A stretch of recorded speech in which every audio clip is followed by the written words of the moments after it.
Si, la parole est à Monsieur Gérard Cherpion. Oui, Monsieur le Président, ma question s'adresse à Monsieur le Premier ministre. Monsieur le Premier ministre, 26 600 demandeurs d'emploi de plus en catégorie A, plus de 54 400, toutes catégories en avril. Depuis son élection, la politique de François Hollande a conduit 1,24 million personnes à Pôle emploi. 1,24 million personnes. Et alors que le chômage atteint un record, vous êtes dans le déni et votre calendrier d'inaction le prouve. Le jour même de la publication de ces chiffres, vous consultez les partenaires sociaux à Matignon. Qu'en est-il ressorti? Rien, selon les participants, si ce n'est un Conseil des ministres le 9 juin pour peut-être intégrer en dernière minute des mesurettes dans des projets de loi déjà votés en première lecture. Nous apprenons en tout cas que vous misez sur les TPE et PME. Pourtant, vous les assommez de nouvelles règles, tant administratives que financières. Pourquoi, si ce sont des viviers de création d'emplois, comme nous le pensons et le disons, chaque semaine, ne leur faites-vous pas confiance? C'est de confiance dont ont besoin les chefs d'entreprise, c'est de confiance dont ont besoin les salariés. Votre méthode est toujours la même, prendre l'argent de la poche des Français pour l'injecter massivement dans les contrats aidés. Ainsi, 100 000 nouveaux contrats aidés sont annoncés. Monsieur le Premier ministre, dois-je vous rappeler le nombre de demandeurs d'emploi dans notre pays? 3 794 000 en catégorie A, à n'avoir aucun travail. 5 645 000, toutes catégories confondues. Pensez-vous que ce sont 100 000 contrats qui sont la solution? Bien sûr que non.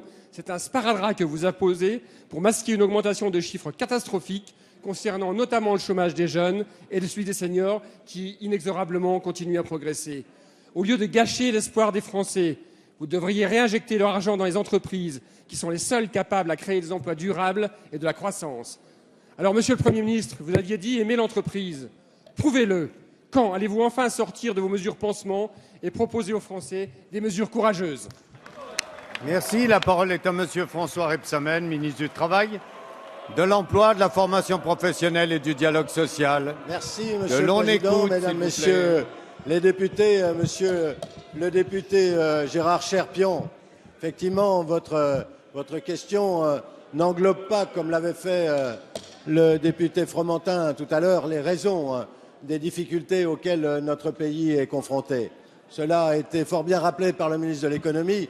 Cela fait 10 ans, un peu plus de 10 ans, que nos entreprises perdent leur compétitivité dans leurs relations avec l'étranger. Cela fait plus de 10 ans que leur situation se dégrade régulièrement et vous n'avez pas beaucoup agi puisque la situation que nous avons trouvée au niveau économique et que vous connaissez, c'était, je voudrais vous rappeler les 3 derniers chiffres qui sont intéressants, c'était une croissance zéro au premier trimestre 2012 et moins 0,3 de croissance au deuxième trimestre 2012. C'est l'héritage que vous nous avez laissé.